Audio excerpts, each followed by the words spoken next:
கொட்டகையில் அமர்ந்து மது அருந்திக் கொண்டிருந்த 3 நபர்கள். திடீரென நண்பர்களுக்குள் ஏற்பட்ட வாக்குவாதம். முடிவெட்டும் தொழிலாளியை அடித்தே கொலை செய்த இருவர். தப்பியோடிய கொலையாளிகளை வலைவீசி தேடி வரும் போலீஸ். முடிவெட்டும் தொழிலாளி எதற்காக கொலை செய்யப்பட்டார்? கொலை செய்யும் அளவுக்கு அவர்களுக்குள் அப்படி என்ன பிரச்சனை? நடந்தது என்ன?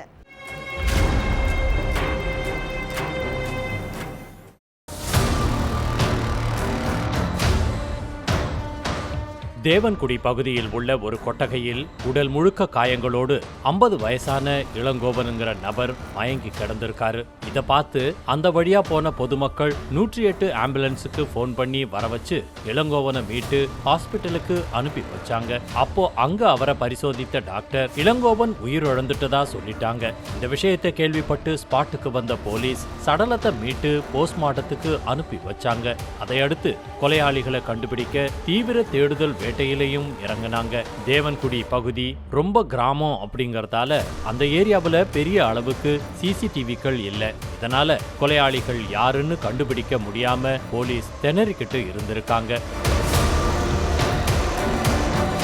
அதுக்கடுத்து இளங்கோவனுடைய செல்போனை கைப்பற்றின போலீஸ் அவருக்கு யார்கிட்ட இருந்து அடிக்கடி போன் வந்திருக்கு, யாரு கடைசியா கால் பண்ணிருக்காங்கன்னு மொத்த டீடைல்ஸையும் எடுத்து பார்த்திருக்காங்க. ஆனா அதுலயும் எந்த ஒரு துப்பும் கிடைக்கல. இதுக்கடையில உயிரிழந்த இளங்கோவனுடைய மனைவி ராஜேஷும் முத்துக்குமாருங்கிற நபரும் தான் என் கணவனை வீட்டுக்கு வந்து கூட்டிட்டு போனாங்க, அவங்கள பிடிச்சு விசாரிச்சா எல்லா உண்மையும் தெரிய வரும்னு போலீஸ் கிட்ட சொல்லி இருக்காங்க. இதனால போலீசார் நேரா ராஜேஷ் மற்றும் முத்துக்குமாரோடைய வீட்டுக்கு போய் பார்த்திருக்காங்க.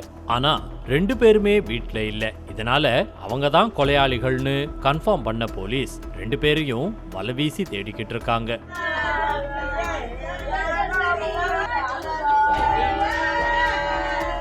தஞ்சாவூர் மாவட்டம் ஐயம்பேட்டை அடுத்த தேவன்குடி மீனவர் காலனி பகுதியை சேர்ந்த 50 வயசான இளங்கோவனுக்கு சரிதாங்கிற மனைவியும் 3 பெண் குழந்தைகளும் இருக்காங்க. இளங்கோவன் முடித்திருத்தும் வேலை செஞ்சுக்கிட்டு இருக்காரு. இவருடைய கடைக்கு அடிக்கடி முடிவெட்ட வந்த பக்கத்து கிராமத்தை சேர்ந்த ராஜேஷும் முத்துக்குமாரும் இளங்கோவன் கூட ரொம்ப க்ளோஸா பழக ஆரம்பிச்சிருக்காங்க.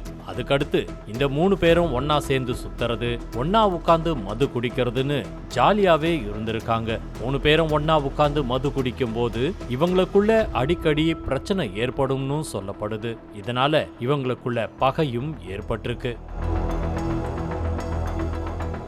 சம்பவத்தன்னைக்கு ராஜேஷ், இளங்கோவன், முத்துக்குமார் ஆகிய 3 பேரும் தேவன்குடி கொட்டகையில் உட்கார்ந்து மது குடிச்சிருக்காங்க.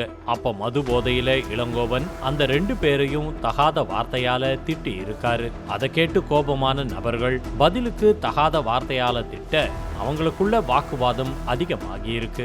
இதனால கொலை வெறியான 2 பேரும் இளங்கோவனை கண்மூடித்தனமா தாக்கி இருக்காங்க. இதுல சம்பவ இடத்திலேயே சுருண்டு விழுந்த அவரு உயிருக்கு போராடிக்கிட்டு இருந்தாரு. அதையடுத்து மருத்துவமனையில அனுமதிக்கப்பட்ட நிலையில தான் அவர் உயிர் இழந்துட்டாரு. இந்த விஷயத்தை கேட்டு ஸ்பாட்டுக்கு வந்த போலீஸ் தீர விசாரணை பண்ணி ராஜேஷ் மற்றும் முத்துக்குமாரை வலைவீசி தேடிக்கிட்டு இருக்காங்க.